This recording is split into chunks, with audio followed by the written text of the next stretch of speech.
Pathan operation کر کے باہر آیا، آسمان کی طرف منہ کر کے بولا، یا اللہ پہلا تحفہ بھیجا ہے، قبول فرمانا۔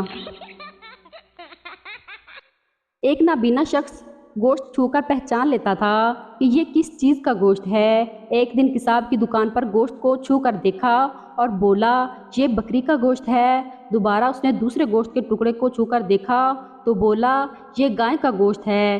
کساب کو شرارت سوجی، اپنا پیٹ اس کے آگے کر دیا اور پوچھا، حافظ جی یہ کس چیز کا گوشت ہے؟ حافظ صاحب غصے سے بولے، غصہ نہ کرنا باجی، مجھے تو یہ کسی کتے کا گوشت لگتا ہے۔ شوہر، رات کو میں نے ایک ڈراؤنی فلم دیکھی تھی، ایک چڑیل میرے پیچھے میرے ساتھ چل رہی تھی۔ بیوی، کون سی فلم تھی؟ شوہر، ہماری شادی کی۔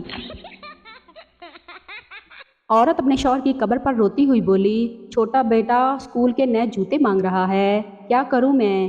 بیٹی نے موبائل فون کی فرمائش کر دی ہے، کیا کروں میں؟ میرے پاس خود اپنے کپڑے پرانے ہو گئے ہیں، کیا کروں میں؟ قبر میں سے گھٹی گھٹی آواز آئی، میں مر گیا ہوں، سعودیہ نہیں گیا۔ ڈرائیونگ ان پنجابی، جو آپ سے آگے نکل جائے دیکھ کہ میں اگ لگی ہوئی سی نو، جو آپ سے آہستہ جا رہا ہو گڈی لینی ضروری ہے، چلانی باویں نہ آوے، آخرکار جو آپ کے برابر جا رہا ہو، اچھا پیو نہ ریساں۔ لڑکے والے، ہمیں ایسی لڑکی چاہیے جو زیادہ کھاتی پیتی نہ ہو، ہمیشہ چپ رہے اور شوہر کی سنے۔ لڑکی والے، ایسی لڑکی تو آپ کو صرف ICU میں ہی ملے گی۔ ایک لڑکی نے نیا موبائل فون لیا اور اگلے دن ہی دیوار پر مار کر توڑ دیا۔ جانتے ہیں کیوں؟ کیونکہ وہ جب بھی اسے آن کرتی تھی تو اس میں آواز آتی، ہیلو موٹو۔ لڑکی، کوئی ہینڈسم، سمارٹ، گڈ کوکنگ شریف سا بکرا ہے، اور ہاں جو مارتا بھی نہ ہو۔ بکرے والا، بی بی میرے پاس قربانی والے بکرے ہیں، شادی والے نہیں۔ عثمان، دل کے آپریشن کے بعد مجھے گانے اور ڈانس اچھے لگنے لگے ہیں، کیا میں جوان ہو گیا ہوں؟ ڈاکٹر، نہیں پاگل، تمہیں جو دل لگایا ہے وہ ناچنے والے کا ہے۔ ایک پٹھان شادی کی پہلی رات بہت پریشان بیٹھا تھا کہ بیوی سے کیا بات کروں۔ آخر بہت سوچنے کے بعد بولا، تمہارے گھر والوں کو پتہ ہے کہ تم رات ادھر ہی رہو گی؟ ایک پٹھان ڈاکٹر بن گیا۔ پٹھان نے پہلا ہی آپریشن کیا تو مریض مر گیا۔ پٹھان آپریشن کر کے باہر آیا، آسمان کی طرف منہ کر کے بولا، یا اللہ پہلا تحفہ بھیجا ہے، قبول فرمانا۔ ایک نابینا شخص گوشت چھو کر پہچان لیتا تھا کہ یہ کس چیز کا گوشت ہے۔ ایک دن کساب کی دکان پر گوشت کو چھو کر دیکھا اور بولا، یہ بکری کا گوشت ہے۔ دوبارہ اس نے دوسرے گوشت کے ٹکڑے کو چھو کر دیکھا تو بولا، یہ گائے کا گوشت ہے۔ کساب کو شرارت سوجی، اس نے اپنے پیٹ سے قمیض اٹھا کر اپنا پیٹ اس کے آگے کر دیا اور پوچھا، حافظ جی یہ کس چیز کا گوشت ہے؟ حافظ صاحب غصے سے بولے، غصہ نہ کرنا باجی، مجھے تو یہ کسی کتے کا گوشت لگتا ہے۔ سردار نے گھر کا دروازہ اکھاڑا اور کندھے پر رکھ کر بازار لے گیا۔ ایک آدمی نے پوچھا، سردار جی کیا دروازہ بیچنا ہے؟ سردار، نہیں، تالا کھلوانا ہے، چابی گم ہو گئی ہے۔ آدمی سردار سے، اگر گھر میں چور آ گئے تو؟ سردار بولا، چور اندر کیسے آئے گا، دروازہ تو میرے پاس ہے۔ بابا جی کہتے ہیں کہ اب ہمارے امتحان موبائل پر ہی لے لیے جائیں کیونکہ ہماری رائٹنگ سپیڈ سے زیادہ ٹائپنگ سپیڈ تیز ہے۔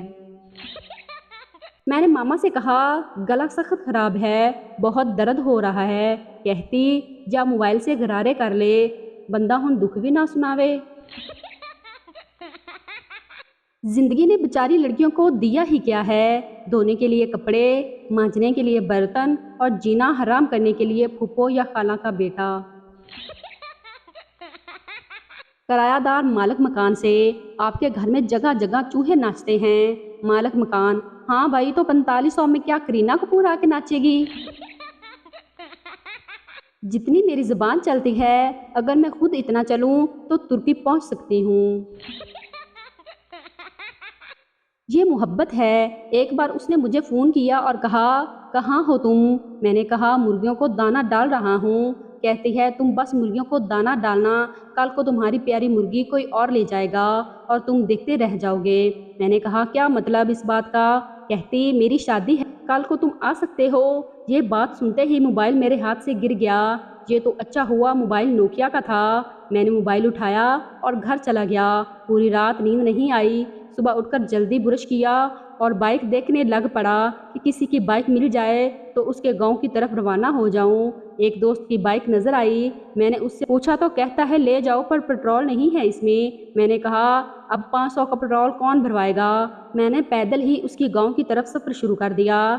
راستے میں ایک گدھا گاڑی جا رہی تھی، گھاس سے بھری ہوئی۔ میں اس گدھا گاڑی پر سوار ہو گیا۔ خیر لفٹ لے کر اس کے گاؤں پہنچا تو ایک جگہ تمبوک ناتا لگے تھے۔ آنکھوں میں آنسو لیے میں اس تمبوک ناتا کے اندر داخل ہو گیا، پر وہاں تو کسی کی میت پڑی تھی اور لوگ رو رہے تھے۔ میں باہر آیا اور اس کے محلے کی طرف چل پڑا۔ ایک جگہ بہت خوبصورت سا سٹیج بنایا ہوا تھا اور مولوی نکاح پڑھا کر ہٹا ہی تھا۔ جب میں نے انٹری کی وہاں تو سب لوگ دعا کر رہے تھے۔ اس کی نظر مجھ پہ پڑی اور میری نظر اس پہ پڑی۔ میری آنکھوں میں آنسو آ گئے۔ دل کیا اس پھولوں والی کار پہ چریٹیاں مار دوں، رنگ اتار دوں۔ اس کار کا پر ایسے نہیں کر سکا۔ اس نے آنکھوں ہی آنکھوں میں بات کی اور کہا تم لیٹ ہو گئے۔ میں نے بھی اشارے سے بتایا میں فوتگی والی جگہ چلا گیا تھا اس لیے دیر ہو گئی۔ اس نے کہا اب کچھ نہیں ہو سکتا۔ میں نے اپنے بالوں پہ ہاتھ پھیرا اور چہرہ دوسری طرف گھما لیا۔ پھر میں نے ایک شاپر نکال کر اسے اشارہ کیا تھوڑے سے چاول مل سکتے ہیں، بہت بھوک لگی ہے۔ اس نے ہاں میں سر ہلایا اور اپنی سہیلی کے کان میں کچھ کہا۔ اس کی سہیلی نے ایک بڑا شاپر بھر کر مجھے دیا، ساتھ ایک چھوٹا سا ڈبہ بھی تھا، اس میں مرغے کا گوشت تھا۔ میں نے وہ پکڑا اور شکریہ ادا کر کے واپسی کا سفر شروع کر دیا۔ یہ محبت ہی تھی جس نے بیگانے گاؤں، اجنبی لوگوں میں بھی مجھے بھوکا نہیں رہنے دیا۔